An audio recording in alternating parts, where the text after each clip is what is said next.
Shalom, Leonardo. Dear friends, it is so special for me to be here with you all tonight. My name is Mirit, and I'm a proud farmer from the Arava desert. 3 days ago, I was still there, in the middle of the desert in Eden, where my home is. I wish I can take you all there to see it.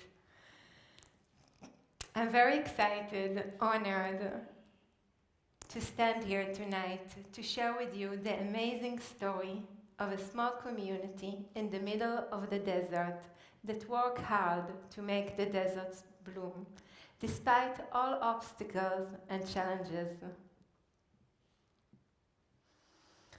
When I was invited to this event, I got so excited and moved to know that we are not alone, that our friends from Holland are with us in this challenging mission of making the desert bloom.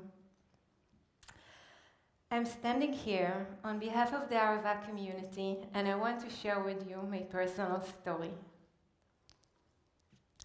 When my grandparents were only 17 years old, they both left their families in Poland because they wanted to live in the Jewish homeland.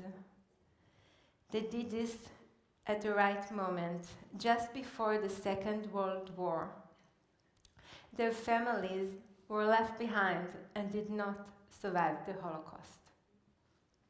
It was the 1920s, and my grandparents were determined to build the land of Israel. My grandmother helped build Israel with her own 2 hands. She actually built new houses and was a tough farmer.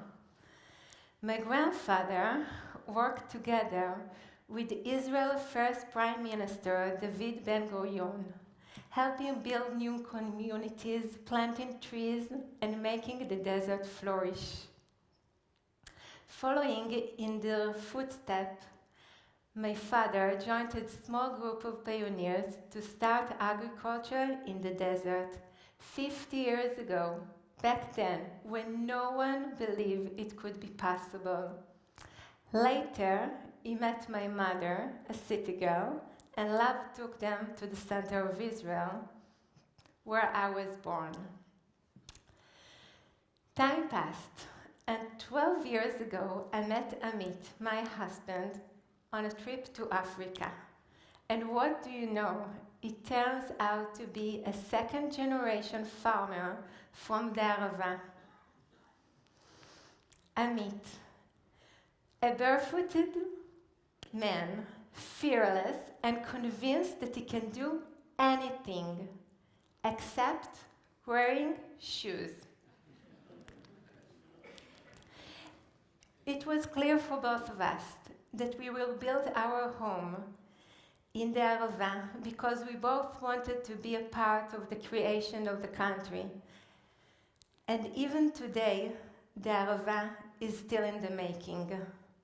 So we did it. 9 years ago, love brought me to the Arava.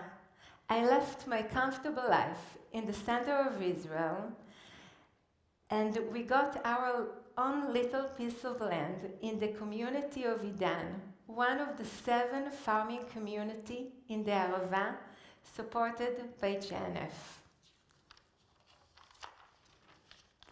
Today, we are proud farmers growing dates and also raising 2 beautiful, amazing, barefooted desert girls, Bar and Ofri, ages 8 and 6.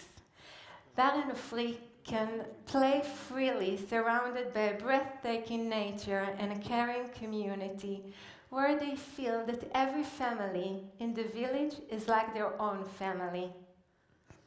Living in the Arava was made possible, is possible, and continue to be possible thanks to your support. Thanks to our partners and friends from Holland. The Arava is blooming. Despite many challenges, the people of the Arava have built a small but a strong and stable community that leads Israel's world-famous agriculture industry. I have to admit that the reality of living in the Arava doesn't easy, and it still is not. The Arava is a very challenging place to live in, located halfway between Beersheba and Eilat. This is most isolated region, the driest part of the country. In the summer, the temperature can get up to 50 degrees in the shade, and there is no shade. In the winter, it's rained just 25 millimeters per year. And in this winter, we all have this all rain in just one night. The soil in my region is sandy, salty, and doesn't hold water.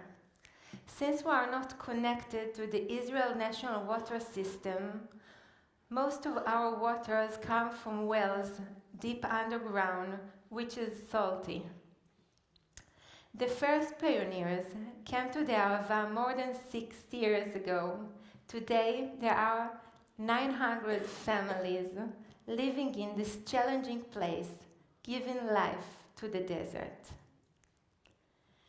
The biggest challenge that we are facing is the lack of water. The water from the wells that are located 1.5 kilometers underground is brackish, and it's 3 times saltier than the water that you drink at your home.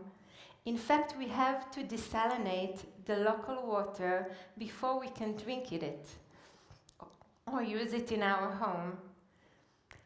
We use this local salty water for our agriculture, and every year our researchers help us to cope with the salt effect and the lack of water that dramatically damage our agricultural products.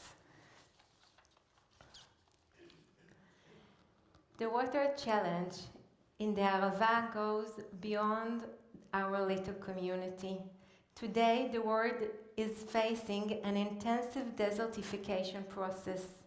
Every year, approximately 12 million hectares of fertile land become desert. In addition, and as a result of the world's increasing population, food and water security is one of the most significant global challenges, and it's critical for our future and for our children. How we are going to feed so many people? Well, maybe our community in the Arava can be an example to the world. We know how to grow food in the desert even without enough water. So the knowledge that our small community has gained during all these years can be relevant for everyone on this planet. For that matter, we have established a special center which share valuable knowledge with students from developing countries, ICAT, the International Center for Agricultural Training, brings together more than 1,000 students every year from 16 developing countries in Asia and Africa. They come to learn, to be inspired, and to go back home knowing that every single problem is a challenge that always has a solution, just like we do in the Arava every day. In this agricultural region, every drop of water is crucial. We constantly look for solutions to survive in the desert. Recycling all our domestic water and reuse it for agriculture is a fantastic solution. It's increased our water supply in a sustainable way. In effect, in every community in the Arava, there is water treatment facility to recycle wastewater in order to enable farming. And even the young ones are aware of this.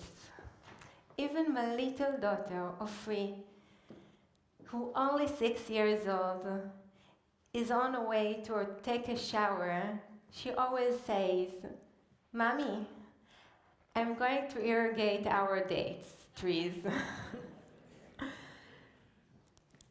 These water treatment facilities are the key factors for development of the Arava. Our water treatment facility in Eniav, the first community in the Arava, is almost 60 years old and outdated.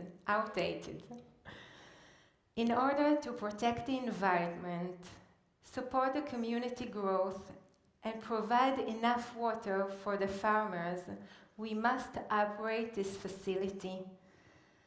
And bigger the facility will bring more life to the desert, new families, new farmers, and will support them in the most ecological way. For generation, I'm so excited. For generation, Jewish National Fund has supported farmers like me to overcome many challenges and to build the land of Israel. Together, we are finding many solutions to water management's problem in the region, building facilities for water recycling and providing knowledge for farmers to help them to cope with the massive water challenge of the desert. And together with you, we can do it. 8 years ago, when my grandparents came to the land of Israel, they were pioneers, turning a barren land into a Jewish nation. They planted the seed of our family tree deep into the land of Israel. And like a tree, our family grew, and so is our love for the land and for the people. As we are celebrating Tu B'Shvat tonight, the holidays of trees, plants, and nature, we acknowledge the importance of agriculture in the history of humanity and the significance of the connection between man and soil. It is with faith that it is with faith and with the support of friends like you that we are overcoming the impossible challenges, bringing water to the desert, turning dry Israel into the land of milk and honey that was promised to the Jewish people. On behalf of the Arava community, my friends, my family, thank you for choosing to join this mission. Together, we can make the impossible possible. To friends, to family, to life. L'chaim.